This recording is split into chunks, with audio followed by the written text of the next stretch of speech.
I've lived in Sun Valley for 17 years, and the conversation I'm having today has been going on a lot longer than that. Let's take a look at it from both sides and see if we can't find a little bit of an agreement on what needs to happen for the future of our valley.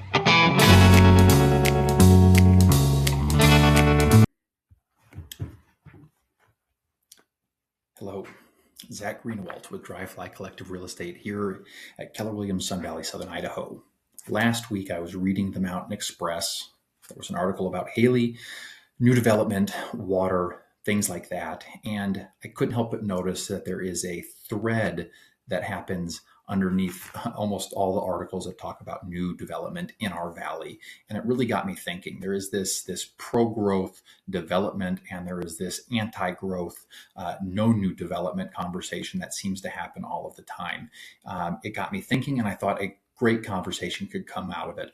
Today's video, I want to talk about both sides of those, the pro-growth side, and maybe not the no-growth side, but the slow growth side, and see how those things compare. We're going to take a look at the numbers from a standpoint of valley-wide. We're going to zoom into Ketchum. We're going to talk about Boulder. We're going to talk about Jackson Hole. So if you guys have any thoughts on this, this is a conversation that I think is impactful to all of us. It talks about housing. It talks about affordability. I think we can all relate to that. So if you have a comment, if you have a thought, if you have any ideas that might be contrary or different than what I'm thinking here, drop a note leave me a message. I would love to hear from you. Let's get into the conversation here. So let's look at the valley-wide picture. As it stands right now, there are 676 community housing units across all of Blaine County. Okay, we need 4,700 to 6,400 per the Blaine County Housing Authority report. So about 10%. The goal is to get there by 2032. I don't think that's a feasible metric by which we will actually achieve, right? There's no way we are going to get to 4,700 units from 676. Now let's look at what's going on within each community here. So Ketchum has 141 units, Haley has 550, Sun Valley has 205, Bellevue has 19, and Cary has none. So 715 long-term rentals have been lost between 2010 and 2021. 9% of the Ketchum workers live in Ketchum. Almost 6% of Sun Valley's work in Sun Valley. 40% of primary jobs in Blaine County are filled by out-of-county commuters. Anyone who has driven south in the morning at 6 a.m. knows Twin, Jerome, Shoshone, Fairfield. It is a very long line of headlights coming up in the morning. Now let's look at Ketchum. Ketchum is the epicenter, right? It does seem to pull most of the commuters up north here. So between 2010, there have been 92 housing units built in Ketchum. In the 1980s alone, there were 1,000 units built in Ketchum. 4% of Ketchum's housing stock is community housing. So we've seen a 91% collapse of new construction since the 1980s in Ketchum alone. So 660 to 982 new units needed in Ketchum by 2032. I believe we were sitting at about 141. So a significant increase needs to take place. 335 long-term rentals lost in Ketchum between 2010 and 2019. Just as a point of reference, I moved here in 2010 and there were hundreds, I kid you not, probably 400, 500, 600, if not more, long-term rentals every single week in the Mountain Express. That number probably doesn't even touch 10 right now when you look for long-term rentals. So the affordability gap is significant in Ketchum. The community is losing its workforce and potentially, as some say, could be losing some of its character. Now, let's talk about restrictions, right? So we're kind of looking at this from the lens of this is pro-growth side. Boulder, Colorado, and Jackson Hole. So Boulder has 30 years of affordable housing programs. They have created about 4,100 units. Their goal is to get to 15% affordable housing. They are not at that goal yet. Boulder has very restrictive growth plans, so they can't build out. They are surrounded by protected and open space, and they cannot build up. They have very strict height limits. So middle income households have declined 6% from 1989 to 2017, and a large percent of the workers commute from surrounding communities. So in the act of preservation, right, there was a time where there was a very limited amount of growth that could take place in Boulder. To preserve it, it has created a unstable market where affordability is a massive issue. That is from the City of Boulder's website. Jackson Hole, Wyoming, 65% of the workforce lives locally. Current reality, it's at 57%. Sorry, the goal is 65%. 57% actually do, and that number is retreating. 2,000 new below market homes are needed right now. They have created 4,300 new jobs since 2015, and the population grew by fewer than 300. A bit of a disconnect there. There were 1,600 homes built, but still can't house workers. Now, from the Teton County Housing Supply Plan in 2025, their challenge is not supply, it is the type of supply. So they are facing a reality of very high price points in Jackson Hole. Now, Sun Valley, overall, this is our market here. We have a $1.7 million average home. We are not quite where Jackson and Boulder are.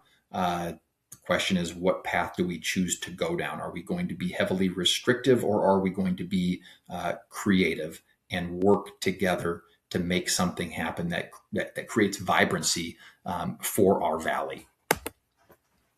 Now, let's look at what the governments can and cannot do here. We have an in lieu fee here in Ketchum, and I think this is a really important thing to touch on these three things. This is going to be more specific to Ketchum, but I think it's oftentimes Ketchum gets hit with the problem. It's your problem, Ketchum. You get the problem solved. I don't think housing is a one city's problem. If we know we have workers coming up from everywhere, housing doesn't have a boundary, doesn't have a restriction. So this isn't Ketchum's problem. This isn't Haley's problem. This is a community-wide issue.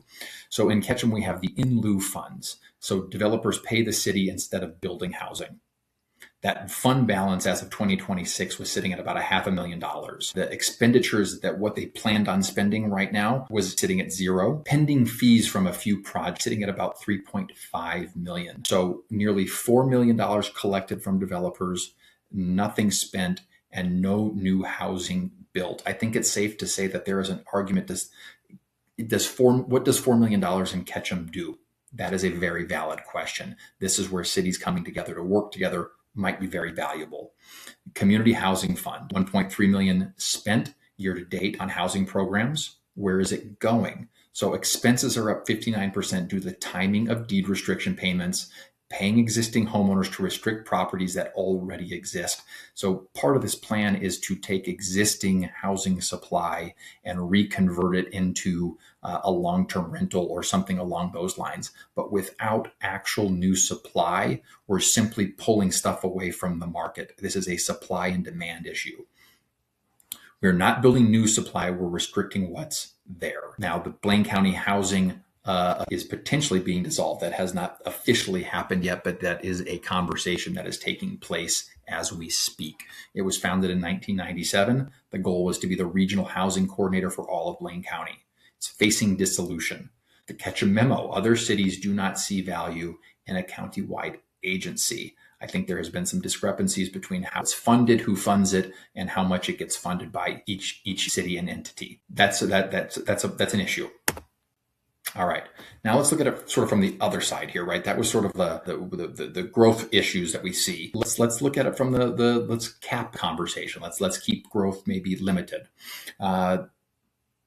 The average price per our new mayor here in Ketchum, it's about $500,000 to build a new unit in Ketchum, and I would say that is probably a studio. There's 303% income needed to afford in Blaine County.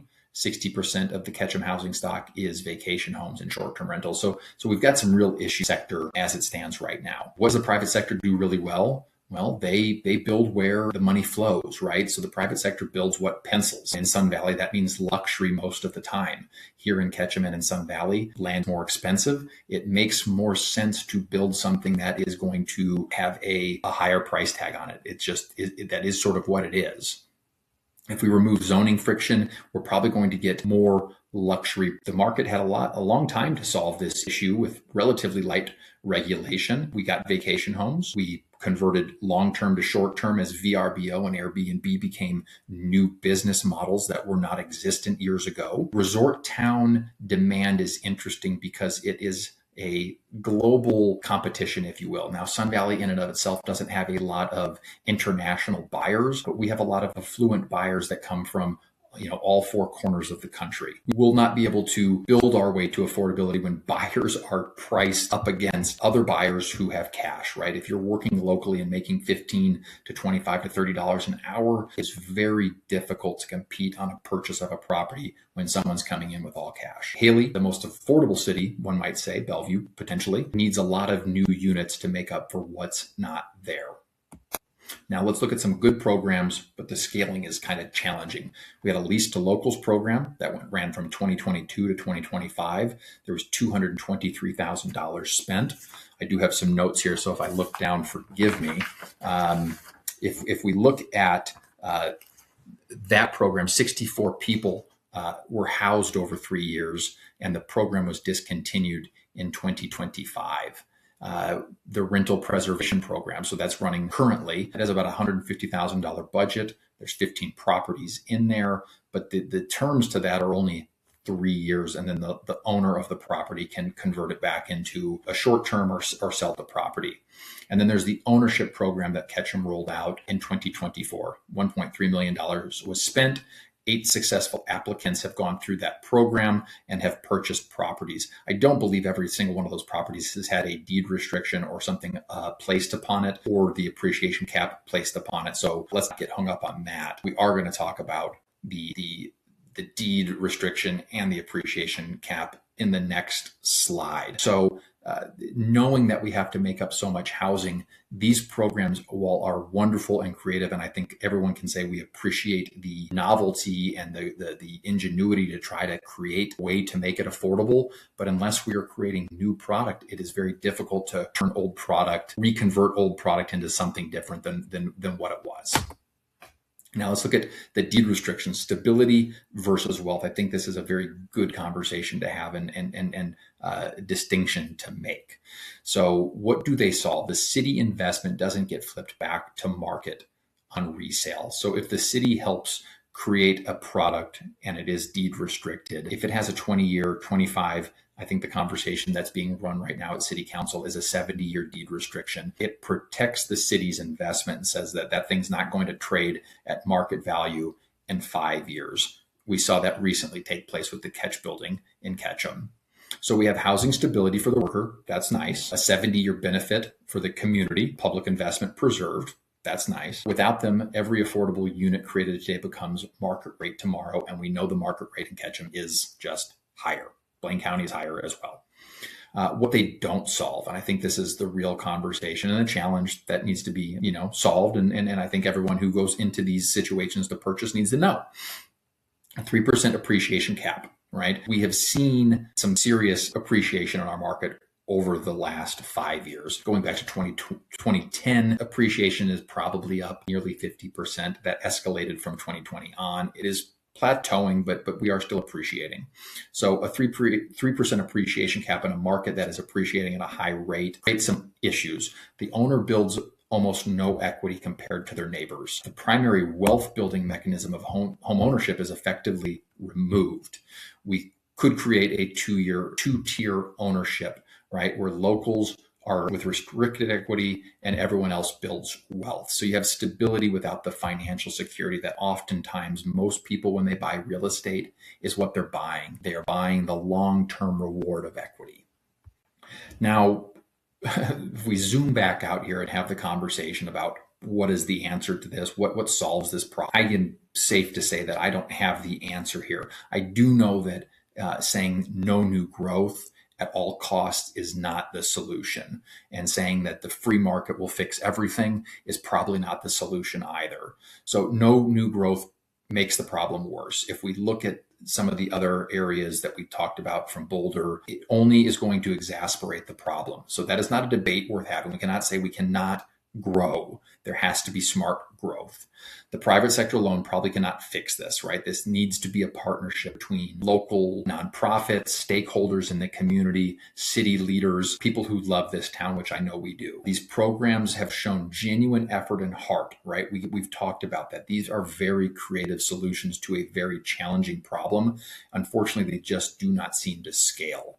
So the only path forward requires every city, right? We need to have the city leaders from Ketchum and Haley and Bellevue and the county coming together around the same table with a regional mindset. It cannot be that this is Ketchum's problem or that is Haley's problem. It is a community issue. Yes, Ketchum has its own things. Haley has its own things, but we need to look at housing a little bit more holistically. When I was putting this report together, I thought of it like a doctor. Right. If you go see an ear, nose, and throat specialist and you tell them your nose is congested, they're going to look at your nose, right? Because that's what they're specialized in and that's what you're going to go see them in. They may not ask other questions. They might not ask about diet and things like that. They might not look for other causes that show up in the nose. So it does feel to me that when we look at our problem, it is not something the community, right? If the Blaine County Housing Authority was supposed to be the specialist, we're getting sort of bounced around from these other entities, and the resident, the person in the valley who just needs to know what's the plan and how do we fix it, doesn't really have an area to go to. It's an unfortunate situation. So again, I would call for all parties to come to the table and come up with a solution, because I know we love this area. I know we love the people that are part of this area. And again, if you have any thoughts that run counter to this or anything, drop me a comment. I would love to hear from you.